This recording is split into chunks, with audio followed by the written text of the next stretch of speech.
నాపై లేనిపోని ఆరోపణలు వేసి కావాలని బురద జల్లుతున్నారు. పాస్టర్ కోడి మోజస్ ప్రియదర్శినిని వెంటబెట్టుకుని నా ఇంట్లోకి చొరబడి నాపై దాడి చేసి అమానుషమైన దుర్భాషలాడి నన్ను వేధింపులకు గురి చేసి పోలీస్ కేసులు పెట్టి నన్ను నా భర్తను పిల్లలను భయభ్రాంతులకు గురి చేశారని, వారి మాటలతో మరణ భయం కలిగిస్తుందని మీడియా సమక్షంలో చంద్రలీల మాట్లాడారు.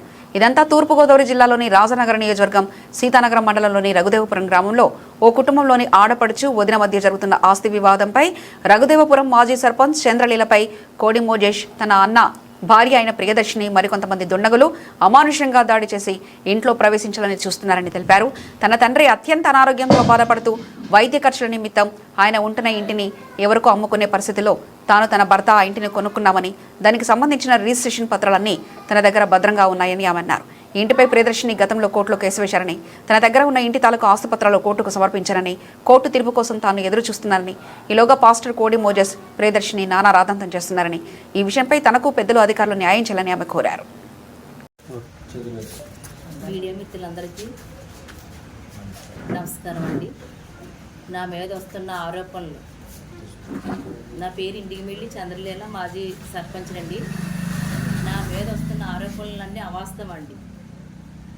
నా మీద కావాలని బురద జల్లుతున్నారండి కోడి మోజేస్ గారు అనే పాస్టర్ గారు. అసలు మీడియా ప్రెస్ మీట్లు పెట్టి నా గురించి అసలు ఇల్లు ఎవరిది, ఎవరు కొనుక్కున్నారు, ఎవరు ఉంటున్నారు అనేది వాళ్ళు తెలుసుకోవాలండి. ముందు వాళ్ళ చెల్లిని తీసుకొచ్చి మా ఇంట్లోకి దౌర్జన్యంగా ఉంచడమే కాకుండా నా మీద, నా భర్త లేని సమయంలో నా మీద దాడి చేశారండి. ఎవరు లేని సమయంలో నన్ను కొట్టింది కాక వాళ్ళు వెళ్ళి కేసు పెట్టి నా మీద ఎమ్మెల్సీ చేయించారండి. నేను మా నాన్నగారు బయటకు అమ్మేసుకుంటే ఇల్లు కొనుక్కుని ఇంట్లో ఉంటున్నాను. నా దగ్గర డాక్యుమెంట్లు అన్నీ నా దగ్గర ఉన్నాయండి. వాళ్ళ దగ్గర ఏమైనా డాక్యుమెంట్లు ఉంటే తెచ్చుకుని ప్రూఫ్ చూపించుకోమానండి. వాళ్ళు నా మీద చేస్తున్న అసభ్య ఆరోపణలు, చేసిన ప్రెస్ మీట్ల అన్నీ బురద జల్లే విధంగా నన్ను మీడియా మొత్తం ప్రజలకి, గ్రామస్తులకి, అందరికీ నా గురించి బ్యాడ్గా చెప్పడానికి ఇవన్నీ చేయడం వల్ల నేను మానసికంగా కుంగిపోయి ఇబ్బంది పెట్టేలాగా మోజేస్ గారు, వాళ్ళ చెల్లి, వాళ్ళ కుటుంబం మొత్తం అందరూ నన్ను చాలా ఎదురుగా ఇబ్బంది పెడుతున్నారు. వాళ్ళు కోర్టుకేసి నా ఇంటికి వచ్చి నా ఇంట్లోకి వచ్చి నన్ను కొట్టింది కాకుండా, నా సామానం బయటకు విసిరేసింది కాకుండా, వాళ్ళ సామానం లోపల తెచ్చుకున్నందుకు, నన్ను అడ్డుకున్నందుకు వాళ్ళ చెల్లిగారు, వాళ్ళ అమ్మగారు, వాళ్ళ అబ్బాయి, 2 కుర్రోళ్ళు, 5 కలిగి నన్ను కొట్టి నా బయటకు వచ్చి నా మీద కేసు పెట్టారు. అవి ఎంతవరకు వాస్తవం అవాస్తవం అందరికీ తెలియజేస్తున్నానండి. మా నాన్నగారు, మా అన్నయ్య గారు, మా అమ్మగారు చనిపోయిన వెనకాతలు ఏదో ఉందని అంటున్నారండి రహస్యం. ఆ రహస్యం కూడా ఏటో తెలియాలండి. మాకు ఆ మరణాల వెనకాల మాకు అనుమానంగానే ఉందండి. మా అమ్మగారు చనిపోయారు 2020లో. మా అమ్మగారు చనిపోయిన సంవత్సరానికి మా అన్నయ్య చనిపోయారు.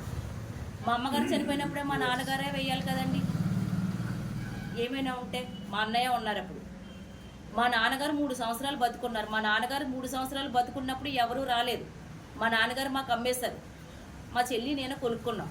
మా నాన్నగారు ఉన్నప్పుడు రాకుండా మా నాన్నగారు చనిపోయిన తర్వాత నా మీదకు దౌర్జన్యంగా ఇంట్లోకి వచ్చి నాతో గొడవ పడుతున్నారు వాళ్ళ కుటుంబస్తులు అందరూ. నా దగ్గర పక్కా ప్రూఫ్స్తో నేను ఉన్నానండి.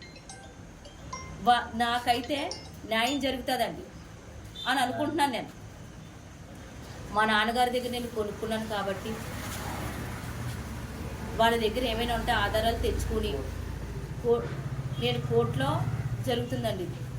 వాళ్ళ దగ్గర ఏమైనా ఆధారం ఉంటే తెచ్చుకుని న్యాయస్థానంలో వాళ్ళు నిజ నిర్ధారణ నిరూపించుకున్నంత వరకు ఆగాలండి. వాళ్ళు కోర్టులో జరుగుతున్న కేసులో దౌర్జన్యంగా నా ఇంటి మీదకి వచ్చి కేసు వేసింది వాళ్ళే, దౌర్జన్యంగా నా ఇంటికి వచ్చి గొడవ పడింది వాళ్ళే. అసలు కోర్టు వేసిన విషయంలో బయట ఇలాగా దౌర్జన్యంగా రావాల్సిన పని ఉంది సార్. కోర్టు కింద వస్తుంటే వాళ్ళకి ఫోన్లు చేసి బెదిరిస్తున్నారండి. వాళ్ళు మీ మీద కేసులు పెడతాము అలాగా ఇలాగాని. వాళ్ళు మా దగ్గరికి వచ్చిన వాళ్ళు కూడా రాలేకపోతున్నారండి. వాళ్ళు పక్కా రికార్డింగ్లతో మాకు వినిపిస్తున్నారండి. ఇలా ఫోన్ చేసి మమ్మల్ని ఇలా బెదిరిస్తున్నారు, మా మీద కేసులు పెడతారని. మీతో మేము రావడానికి మేము ఇబ్బంది పడుతున్నామని కూడా చెప్తున్నారు. చంపేస్తామని వాళ్ళని కూడా బెదిరిస్తున్నారండి. ఇవాళ మాతో వచ్చిన వాళ్ళు, మా వెనకాతలు రావాల్సిన అనుకున్న వాళ్ళు కూడా వాళ్ళకి ఫోన్ చేసి బెదిరించడం వల్ల వాళ్ళు రాలేకపోయారండి.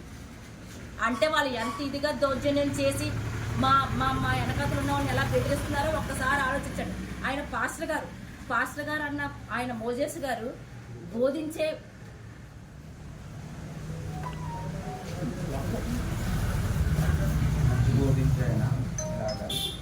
పాత్రికేయ మిత్రులందరికీ మా ఉదయపూర్వక నమస్కారాలండి. నా పేరు నిర్మల్ రామకృష్ణ అండి. మాది రౌద్రపురం విలేజ్ సీతారాం మండలం అండి. మాజీ సర్పంచ్ గారైన నిర్మల్ చంద్రలేల వాళ్ళ హస్బెండ్ గారినండి. మాపై వస్తున్న దుష్ప్రసారాలు అసత్య వార్తల గురించి మేము ఖండించడానికి వచ్చి ఉన్నామండి. 3వ తారీఖు 8వ నెల 2026 సంవత్సరం తారీఖున మన కోరుకొండ గ్రామ కాపరస్తులు కోడే మోజేస్ గారు, ఆయన స్టేట్ ప్రెసిడెంట్, జిల్లా ప్రెసిడెంట్, కౌన్సిలర్ని ఏదో అంటున్నారండి. ఆయన ప్రెస్ మీట్ ఇచ్చి ఉన్నారు. వాళ్ళ చెల్లెలు గారు ఆయన ఏడితే ప్రియదర్శన్ గారు ఉండండి. మోజేస్ గారు, మీకు మంచి సామాజిక స్పృహ అంటూ ఉంటే నిలవడానికి నీడా కూడా లేకుండా చేశారు మీరు అంటున్నారు కదా మమ్మల్ని. అసలు ఎవరి ఇంట్లో ఎవరు ఉన్నారు, ఆ ఇంటికి గల హక్కుదారులు ఎవరు, ఆ విషయం తెలుసుకుని మాట్లాడిన ముందు సుమారుగా 3-4 నెలల నుండి క్రితం మా ఇంటికి దౌర్జన్యం వచ్చి మా ఇంటి తలాల పాల్గొట్టి, అదే మీ చెల్లెలు గారైన ఏడిది ప్రియదర్శన్ గారు, వాళ్ళ అబ్బాయి గారైన యశ్వంత్ బాబు గారు, వాళ్ళ అమ్మాయి గారు, ప్రియదర్శిని వాళ్ళ అమ్మగారు దౌర్జన్యం మా ఇంటికి వచ్చి ఇంటి దళాలు పాల్గొట్టి ఇంట్లో దౌర్జన్యంగా నివసిస్తున్నారండి గత 3-4 నెలలుగా. ఏమండి, మీరు ఇంతకుముందు కూడా చాలా ప్రెస్ మీట్లు పెట్టి ఉన్నారండి మోజేస్ గారు. ఈ ప్రెస్ మీట్లో కూడా మీరు అసలు కుటుంబంలో సంబంధం లేని విషయాలు చెప్తున్నారు. సంబంధం లేని విషయాలు, మాకు వ్యతిరేకంగా ఉన్న రాజకీయ పార్టీలకు అనుకూలంగా మీరు మాకు వ్యతిరేకంగా ప్రెస్ మీట్లు పెడుతున్నారు. ఇది ఎంతవరకు సబబు?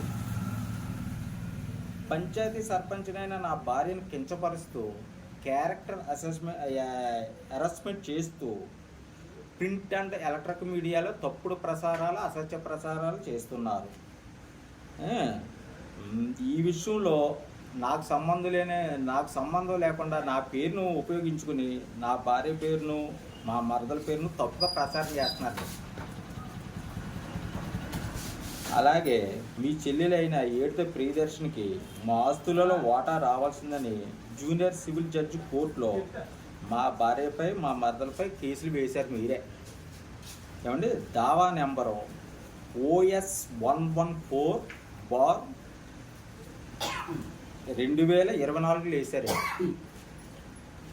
ఏమండి,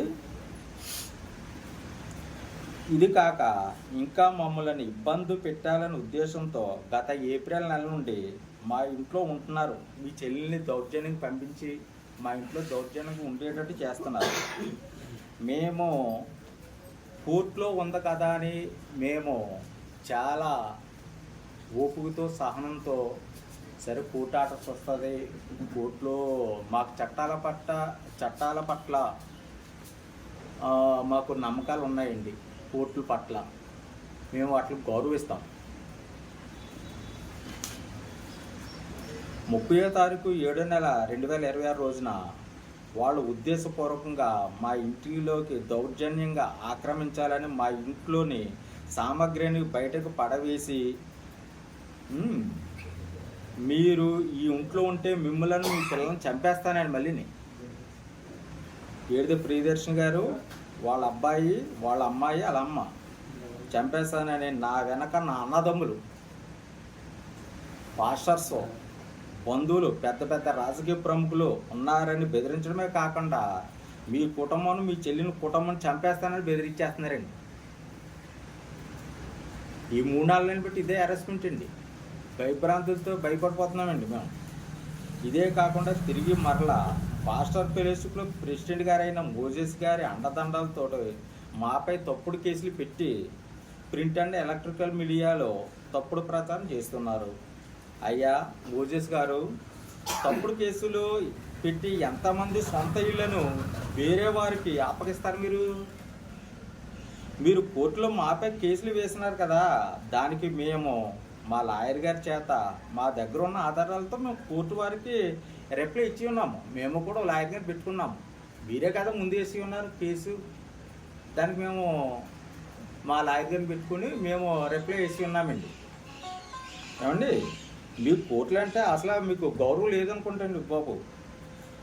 చట్టాలపై నమ్మకం లేదు. ఆ గౌరవం లేదు కాబట్టే మీ చిన్నమ్మ గారి కూతుర్ని దౌర్జన్యంగా మా ఇంట్లో పెట్టించినారు.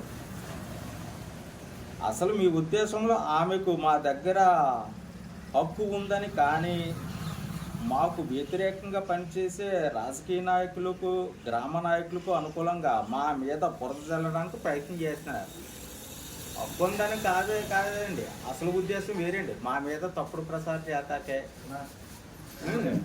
క్యారెక్టర్ అసోసియేషన్ చేస్తాకే, అసత్య ప్రచారం చేస్తాకే ఉపయోగించుకుంటారు. అసలు మీ ఉద్దేశంలో ఆమెకు మా దగ్గర మీకు నిజంగా న్యాయం జరగాలంటే కోర్టు కానీ పోలీస్ స్టేషన్ కానీ మీరు వెళ్తారు. మీకు న్యాయస్థానాల మీద, చట్టం మీద అసలు గౌరవం లేదు. మీరు మా మీద ఇలాగ తప్పుడు ప్రచారాలు చేయించి తప్పుడు ప్రెస్ మీట్లు పెట్టడం, మా ఇంటి మీదకు ఇలా జనాలను పంపించడం చేస్తున్నారు. మీకు ఇది కరెక్ట్ కాదండి. మీరు పాస్టర్ గారు కదండి, మీరు అనేక మంది మంచాట్లు చెప్పవలసిన వాళ్ళు. బైబిల్ కూడా ఇలాగే వేరే కుటుంబాల మీద తప్పుడు ప్రచారాలు చేయమని చెప్తుందండి పాస్టర్ గారు. ఒకసారి మీ మనసాక్షి మీరే పరీక్షించుకోండి. మేము చట్టాలను, న్యాయస్థానాలను గౌరవిస్తాము. ఎలా తీర్చిస్తే అలాగ మేము పట్టుబడి ఉంటామండి.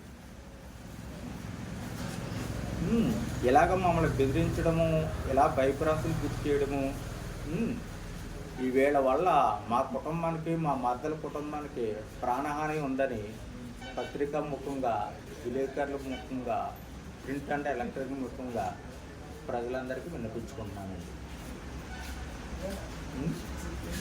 మొన్న దౌర్జన్యంగా కూడా నేను లేని టైంలో మా మిస్సెస్ మీద దౌర్జన్యంగా వాళ్ళ అమ్మగారు ఏడితే ప్రియదర్శిని, వాళ్ళ అమ్మగారు సువార్తమ్మ గారు, వాళ్ళ కొడుకు, వాళ్ళ అమ్మాయి దౌర్జన్యంగా వచ్చి గదిలో పెట్టి కనపడని దెబ్బలు కుట్టి ఉన్నారండి. పైకి కనిపించిన దెబ్బలేండి. ఏమండి, మళ్ళీ వాళ్ళకు వాళ్ళే వెళ్ళి మా మీద కేసులు పెట్టారండి. మేము అంతకుముందే 112 ఫోన్ చేసామండి. ఫోన్ చేసి అన్నీ కంప్లైంట్ ఇచ్చామండి. ఇప్పుడు ఈరోజు పోలీస్ వారిని కూడా కలుస్తామండి. వాళ్ళు వచ్చిన రోజు కానీ మేము ఎన్నో కంప్లైంట్ ఇచ్చామండి. పోలీస్ వారు ఏమన్నారంటే, ఇది సివిల్ డిస్ప్యూట్స్ అమ్మా, కోర్టు ఉంది కదా అని అన్నారు. మొత్తం 5-6 కంప్లైంట్ ఇచ్చామండి మొత్తం వాళ్ళు వచ్చిన నుంచి. ఏమండి, ఇది మీరు మాకు న్యాయం జరిగేలా, మా హక్కు మాకు కల్పించేలా మేము, అది మాకు మా మరదలు గారు, మా మిస్సెస్ గారు కొనుక్కున్నారండి. అది మా మామి గారు స్వాధ్యతమండి. వేరే బాకీలే ఆర్థిక ఇబ్బందుల వల్ల అప్పుల పాలైపోతే వేరే వాళ్ళకి అమ్మేస్తానంటే వీళ్ళ కొనుక్కున్నారండి. మా దగ్గర అన్ని ప్రూఫ్స్ ఉన్నాయండి, డాక్యుమెంట్స్ ఉన్నాయండి. కోర్టు వారు కూడా అదే మేము సబ్మిట్ చేసి ఉన్నామండి. వాళ్ళ కేసు వేసి ఉన్నప్పుడు పోలీస్ వారు కూడా మొన్న ఇచ్చి ఉన్నామండి. అది మాకు న్యాయం చేయవలసింది కాదు, కోర్టు నుంచి.